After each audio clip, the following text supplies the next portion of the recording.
Hi, everyone. Good morning. How's everyone doing?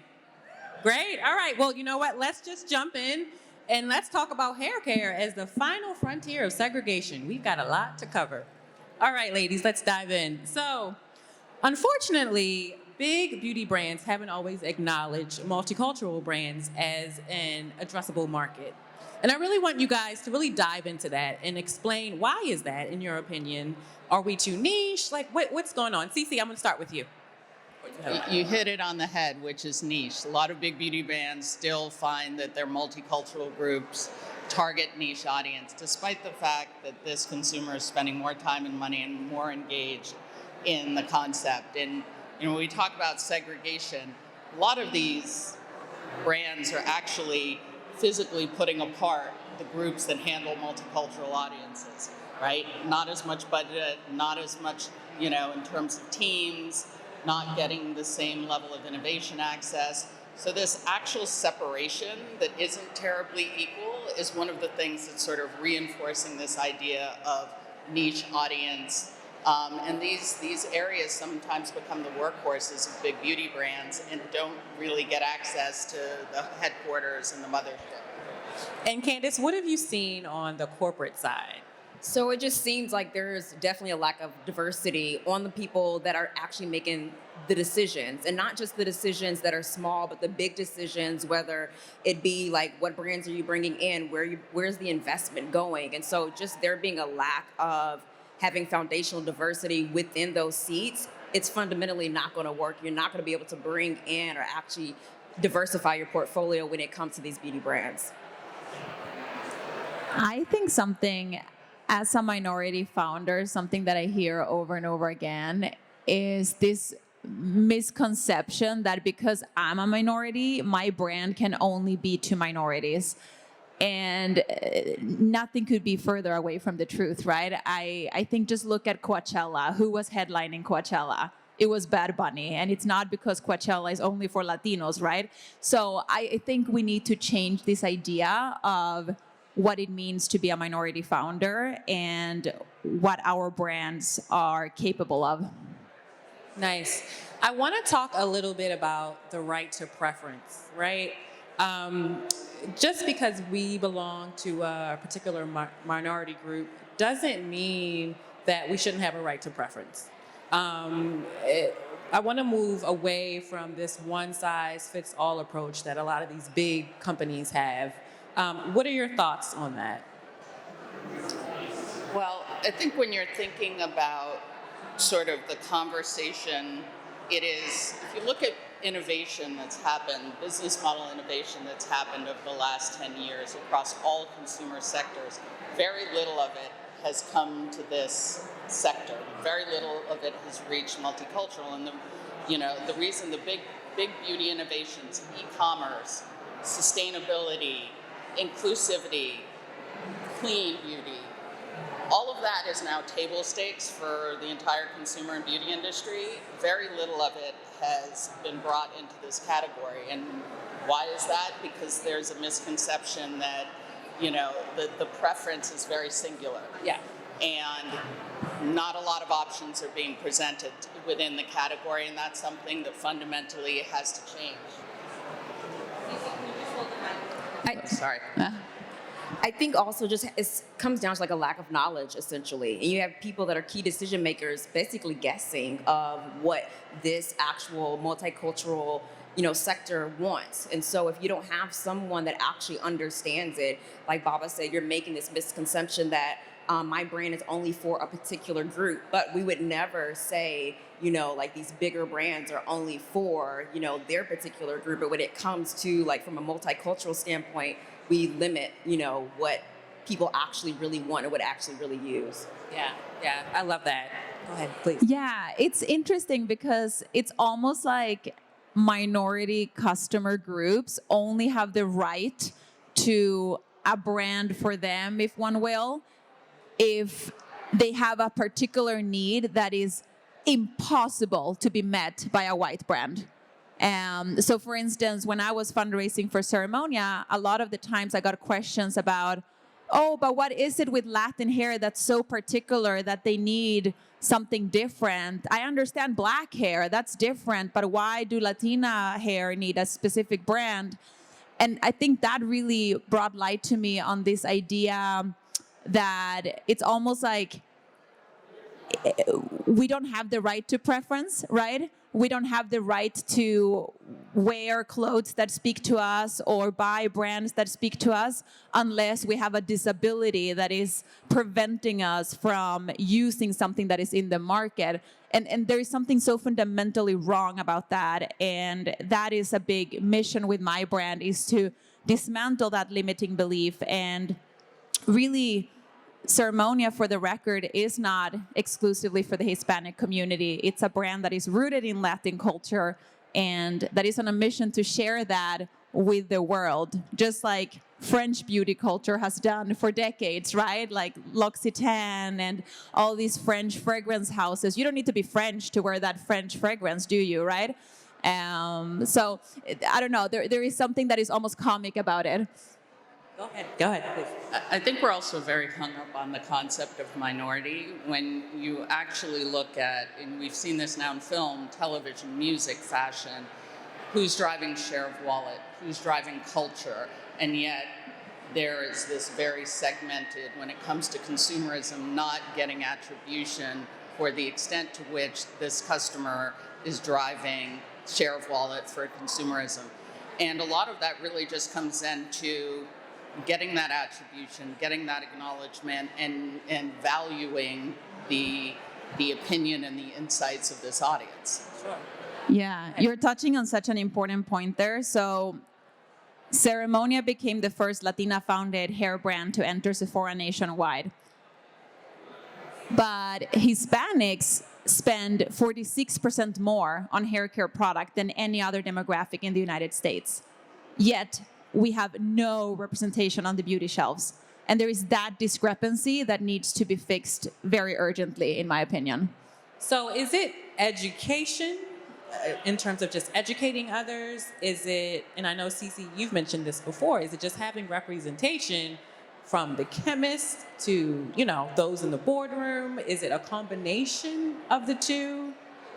It's definitely a combination. So, you have to really put your efforts behind not just, from an educational standpoint, both the consumer needs to be educated as well as the experts behind need to be educated, so that when you go and actually are making that purchase, you're not thinking, oh, this hair sector has been put in this category, so I'm not going to really look to it because I don't see really representation from my standpoint, whether it's a marketing campaign, what has actually went out, and what the messaging the company's coming from. I don't know that anybody's benefiting from the segmenting and the segregation. To your point, you've got people who are missing out on the insights of consumers who know this audience very well, and business leaders who know this audience very well.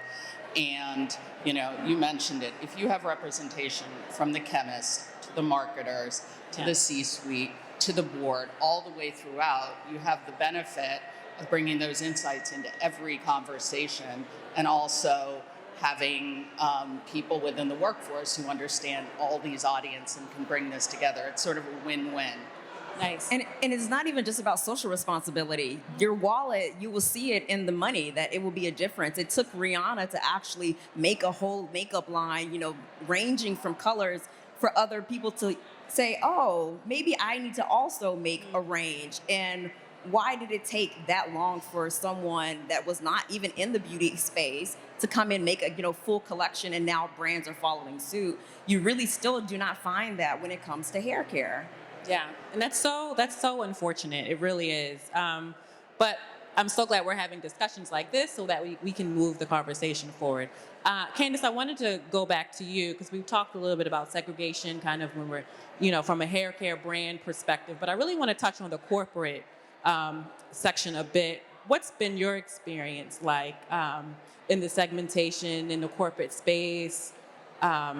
You instantly see this mold of trying to fit into this Eurocentric beauty standard that, again, really doesn't fit into a lot of our beauty standards. So, from a corporate standpoint, what is called professional, or when you talk about hair specifically, what is professional hair? And a lot of times, even at the beginning of my career, I would really fight that of, okay, my mom taught me, you need to have your hair just like this when you go in for an interview. This is how you should present yourself. And never in a million years would I probably wear my hair like this to come in for an interview. It's because it's that first impression as it comes off, very unprofessional.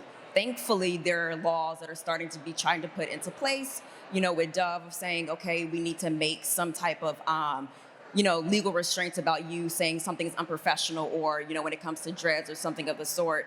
There's change, but still it's that stereotype of this is what is professional. And when it comes to certain hairstyles that are not from a Eurocentric viewpoint, that it's unprofessional. It's so interesting what you're talking about, what is considered professional, because even I feel like as someone with naturally wavy hair, I have felt similarly in the sense that wavy hair has only been considered professional if it's like fabricated with a heat tool, because again, it was created for people with straight hair trying to get curly hair. So when I go to the hairdresser, I still haven't found a hairdresser that will just activate my natural curls. And I don't even have curly hair, but like waves. And it's this in-between hair type that constantly also ends up falling between the sidelines, where you either have to straighten it or you have to go and get a blowout and get fabricated curls, because your natural ones are considered messy, frizzy, just out of bed, and not professional. And I think that with the new generations coming on, and I think maybe as a side effect of COVID too, people spending more time at home, embracing their natural beauty, we're starting to see a shift in consumer behavior, but the brands haven't caught up. Ceci, you look like you were going to say something about the brands needing to catch up. To catch up. I mean, Fenty, we talk about the Fenty effect. Until Fenty, brands didn't think they had to have shade range, specifically prestige brands. Now, if you don't have 40 shades, you're ignored. Done. You're done. Done. Yeah, it's true. That hasn't happened in hair care yet. And it hasn't happened, I think, for a lot of reasons. One is, shade range can be expanded without changing formulations. Hair care is different. You actually need to get down into the innovation. You have to get to where people are spending dollars, investing money to create next generation innovation. I think when you talk about the multicultural hair space, we're all very familiar with seeing products that we recognize from our mothers and our grandmothers, right? And somehow we're being told that nostalgia is aspirational. Nothing wrong with it, but again, going to preference, it's like maybe we want something that's modern. Maybe we want something that's next gen. Maybe we want to try some new ingredients, and it takes the investment in innovation and research and development to be able to offer that. And then if you offer it, you'll see where the consumers stand. Babba, you mentioned something about the next generation, and I wanted to kind of move the conversation forward a bit and say, what is the future for hair care? We've presented a few problems of the current state. What kind of future do we want to leave for our children and just for the industry in general? I think we're seeing a shift towards acceptance of self, and with that, more embracing of your natural beauty. It's something that we're really passionate about at Ceremonia. I always say we're closer to a hair spa than we are to a hair salon, because we're not in the business of coloring your hair or giving you a perfect blowout or a keratin treatment or, straightening your hair. We're in the business of caring for your hair and really bringing back the care aspect in hair care that for some reason got completely lost in the past decade. Absolutely. The hair care aisle has been all about damaging your hair, which is very convenient for hair brands, right? Because it keeps you on this vicious cycle of having to continue to damage your hair to cover up the symptoms. It's like putting concealer on a pimple. It's not going to make the pimple go away by any means, right? So I really see a future of a wellness approach to hair care, and the new generation leading the way. We're seeing a huge uptick in scalp care. Our best-selling product is our scalp oil. And the new generation is really taking a self-care approach to hair care. And I personally find that super aspiring and inspiring. And I want to, that's the legacy I want to leave behind for my daughters, is to really treasure their own beauty as a form of self-care and self-love. Nice. I would also hope that the industry is working to be more collaborative. And so if you don't have the expertise, partnering with smaller, diverse brands who not only have the expertise, so it's like a win-win on both sides. You get the expertise, but also can promote this smaller brand, build their audience, and help kind of retain, what actually, that consumer is, that's more so trying to look for other brands that actually speak to, their hair. Yeah, I love that. Partnering is always a good idea, because I think there's this notion of we think that we know everything. We think that we can control everything, but no, sometimes we don't know certain things. So it's good to partner. Go ahead, Ceci.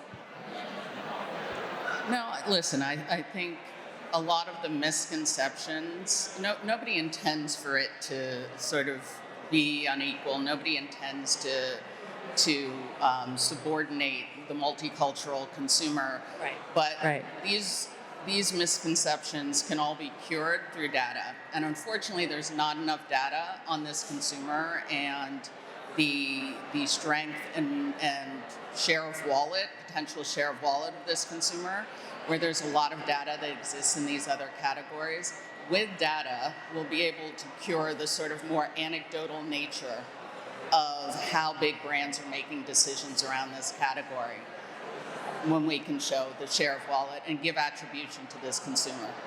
So I want to click on that a little bit more with data. Is it just kind of investing in the resources to create this data? Is it, partnering with others who have that data? Like, what's the next step in creating that data or finding it? It's there. I think it's really about accessing and listening to this consumer. Unfortunately, I think we're looking at really old information, and this consumer is evolving incredibly rapidly. We just did this. I come from the entertainment industry, and we did a big study not long ago around who was buying tickets to movies, who was buying music, and what you found is disproportionately Black and brown consumers were driving the film industry, were driving theaters, and yet you would never see talent in those starring roles, because the old perception was you couldn't put first-line talent in those roles. It had to be the best friend, the sidekick, et cetera, and I think you've probably seen a very strong shift over the last 5 years of who you see starring in movies, right? Kevin Hart, The Rock, et cetera. That wouldn't have happened 10 years ago because they didn't have the data to demonstrate, oh, wow, this is actually going to work for us. We don't have to be scared of it. And I think that same movement is coming into beauty. We don't have to be scared of who we put in the ads. We don't have to be scared of how we show hair. And you'll see the share of wallet. It's happening in fashion, too. It's not just about moving culture through music and film and TV. It's actually who's buying, who that consumer is. I love what you said about you don't have to be scared. I think that's a big fear is really embedded in a lot of these companies. They don't Unless you don't like money. Right, and we all do. Do you all have any final words, or, we've talked a lot about kind of like the present state, the future. What do you want the audience to walk away with, knowing maybe it's something we haven't mentioned, particularly as it relates to hair care as the final frontier in segregation? Well, a customer advice is to look at the ingredient list. I think that's always fun, right? The hair care category in particular has been sort of like a free-for-all. Many friends of mine who are super conscious of what they eat, what they put on their skin, then I look at their hair care cabinet and it's filled with silicones and sulfates and parabens. So I think I invite you to see the life on the other side and see your hair transformation take place.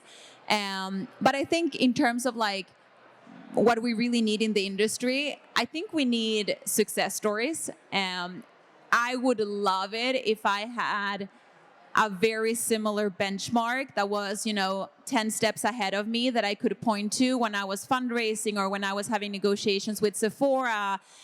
I think those role models are so important. We have seen how important they were for female entrepreneurship when that was a topic. We know when all the businesses were founded by men, and then we started to see women going into different industries. And as soon as one woman succeeded, it paved the way for so many others. I think that's why we're lacking right now in the hair category. We need more minority-founded businesses to succeed and get a spot on the world stage, so that we can prove that that is actually a viable business and it can paint the picture for future investors. I love that. Thank you. I think for the people that are in the room that actually already have a seat at the table, my message would be to you is to not be scared to open up another space for someone that, is diverse. And again, I think it comes again from being scared of change a lot of times. But again, change can be good. And like Ceci said, unless you don't like money, then why be in that space? I just go back to options. Lots and lots of options. I think this idea, to your point, that there can be only one, right? That there is so much room in this category for so many different offerings, for so many different types of products and platforms and business models. And that's how we demonstrate that it is not niche. We have a broad offering. We allow we show the true depth and breadth of this consumer base. So this idea, if you have one that targets this market, you can't have a second or a third or a fourth. You go into the general market aisle for days. You've got options. You've got plant-based. You've got science-based. You've got personalized. Optionality, you'll see the strength of this consumer. It's so true, because so many times they think that, ethnic or multicultural brands, everything has to smell like coconut, or, we can only be, in CVS, and so, yeah, I love that idea about having options, that helps us be smarter and better people. Well, thank you guys so much. This has been awesome. I hope you guys learned a lot. I know I did. Thank you, guys. Thank you, Deena. Thank you.